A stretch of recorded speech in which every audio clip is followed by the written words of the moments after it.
बिस्मिल्लाहिर्रहमानिर्रहीम। अस्सलाम वालेकुम नाज़रीन, एक तालिब इल्म ने जब मिस्र की एक यूनिवर्सिटी में दाखिला लिया, नमाज का वक्त होने पर उसने नमाज़ पढ़ने की जगह तलाश करना चाही तो उसे बताया गया कि यूनिवर्सिटी में नमाज़ पढ़ने की जगह तो नहीं है। हाँ, मगर तह खाने में बने हुए एक कमरे में अगर कोई चाहे तो वहाँ जाकर नमाज़ पढ़ सकता है। तालिब इल्म ने यह बात सोचते हुए कि दूसरे तालिब इल्म और असातिज़ा नमाज़ पढ़ते भी हैं या नहीं, तह खाने की तरफ उस कमरे की तलाश में चल पड़ा। वहां पहुंचकर उसने देखा कि नमाज के लिए कमरे के वस्त में एक फटी पुरानी चटाई तो बिछी हुई है, मगर कमरा सफाई से महरूम, कबाड़ और गर्दो गुबार से भरा हुआ है। जबकि यूनिवर्सिटी का एक अदना सा मुलाजिम वहां पहले से नमाज पढ़ने के लिए मौजूद है। तालिब इल्म ने उस मुलाजिम से पूछा, क्या तुम यहाँ नमाज पढ़ोगे? मुलाजिम ने जवाब दिया, हाँ, ऊपर मौजूद लोगों में से कोई भी इधर नमाज पढ़ने के लिए नहीं आता और नमाज के लिए इसके अलावा कोई जगह भी नहीं है। तालिब इल्म ने मुलाजिम की बात पर इतराज़ करते हुए कहा, मगर मैं यहाँ हरगिज़ नमाज नहीं पढ़ूँगा, और ऊपर की तरफ सब लोगों को वाज़िह दिखाई देने वाली मुनासिब सी जगह की तलाश में चल पड़ा। और फिर उसने एक जगह का इंतखाब करके नहायत ही अजीब हरकत कर डाली। उसने बुलंद आवाज़ से अजान कही। पहले तो सब इस अजीब हरकत पर हैरत ज़दा हुए, फिर उन्होंने हंसना और कहके लगाना शुरू कर दिए। उंगलियाँ उठाकर इस तालिब इल्म को पागलों में शुमार करने लगे, मगर यह तालिब इल्म था कि किसी चीज़ की परवाह किए बगैर अजान पूरी कहकर थोड़ी देर के लिए उधर ही बैठ गया। उसके बाद दोबारा उठकर अकामत कही और अकेले ही नमाज़ पढ़ना शुरू कर दी। उसकी नमाज में महफियत से तो ऐसा दिखाई देता था कि गोया वो इस दुनिया में तन्हा ही है और उसके आसपास कोई भी मौजूद नहीं। दूसरे दिन फिर उसी वक्त आकर उसने वहाँ फिर बुलंद आवाज़ से अजान दी, खुद ही अकामत कही, खुद ही नमाज पढ़कर अपनी राह ली। और इसके बाद यह तो मामूल ही चल निकला। एक दिन, 2 दिन, 3 दिन वही सूरत हाल। फिर कहके लगाने वाले लोगों के लिए उस तालिब इल्म का यह दीवानापन कोई नई चीज़ ना रही, और आहिस्ता आहिस्ता कहकों की आवाज़ भी कम से कम होती गई।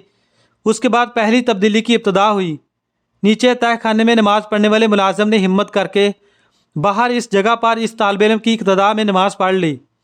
एक हफ्ते के बाद यहाँ नमाज़ पढ़ने वाले 4 लोग हो चुके थे। अगले हफ्ते एक उस्ताद भी आकर इन लोगों में शामिल हो गया। ये बात फैलते फैलते यूनिवर्सिटी के चारों कोनों में पहुंच गई। फिर एक दिन चांसलर ने इस तालिब इल्म को अपने दफ्तर में बुला लिया और कहा, तुम्हारी ये हरकत यूनिवर्सिटी के म्यार से मेल नहीं खाती, और ना ही ये कोई मजहब मंजर दिखाई देता है कि तुम यूनिवर्सिटी हाल के बीचों बीच खड़े होकर अजाने दो या जमात कराओ। हाँ, मैं ये कर सकता हूँ कि जहाँ इस यूनिवर्सिटी में एक कमरे की छोटी सी साफ़ सुथरी मस्जिद बनवा देता हूँ, जिसका दिल चाहे नमाज के वक्त वहाँ जाकर नमाज पढ़ लिया करे। और इस तरह मिस्र की एग्रीकल्चर यूनिवर्सिटी में पहली मस्जिद की बुनियाद पड़ी, और ये सिलसिला यहाँ पर रुका नहीं, बाकी की यूनिवर्सिटी के तलबा की भी गैरत ईमानी जाग उठी, और एग्रीकल्चर यूनिवर्सिटी की मस्जिद को बुनियाद बनाकर सब ने अपने अपने यहाँ मस्जिदों की तामीर का मुतालबा कर डाला, और फिर हर यूनिवर्सिटी में एक मस्जिद बन गई। इस तालिब इल्म ने एक मुस्बत मकसद के हसूल को अपनी ज़िंदगी का मकसद बना लिया, और फिर इस मुस्बत मकसद के नताज भी बहुत अजीम शान निकले, और आज के दिन तक ख्वाज तालिब इल्म ज़िंदा है या फौत हो चुका है। मिस्र की यूनिवर्सिटी में बनी हुई सब मस्जिदों में अल्लाह की बंदगी अदा किए जाने के औस अजर व सवाब पा रहा है, और रहती दुनिया तक इसी तरह अजर पाता रहेगा। इस तालिब इल्म ने अपनी ज़िंदगी में खैर कार करके नेक अमालों में इजाफ़ा किया।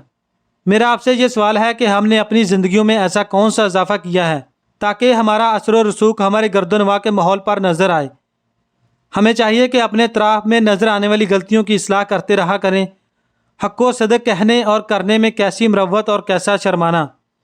बस मकासद में कामयाबी के लिए अल्लाह तबारक व तआला की मदद व नुसरत की दुआ मांगते रहें, और इसका फ़ायदा क्या होगा? अपने लिए और दूसरे के लिए सच्चाई और हक़ का इल्म बुलंद करके अल्लाह के यहाँ माजूर हों, क्योंकि जिसने किसी नेकी की इब्तदा की उसके लिए अजर, और जिसने रहती दुनिया तक उस नेकी पर अमल किया उसके लिए और नेकी शुरू करने वाले को भी वैसा ही अजर मिलता रहेगा। लोगों में नेकी करने की लगन की कमी नहीं है, बस उनके अंदर एहसास जगाना पड़ता है अपने अच्छे अमल के ज़रिए से। नाज़रीन, इस वीडियो को दूसरों तक पहुँचाइए ताकि अल्लाह किसी की ज़िंदगी को आपके ज़रिए बदल दे। Thanks for watching. अल्लाह हाफ़िज़।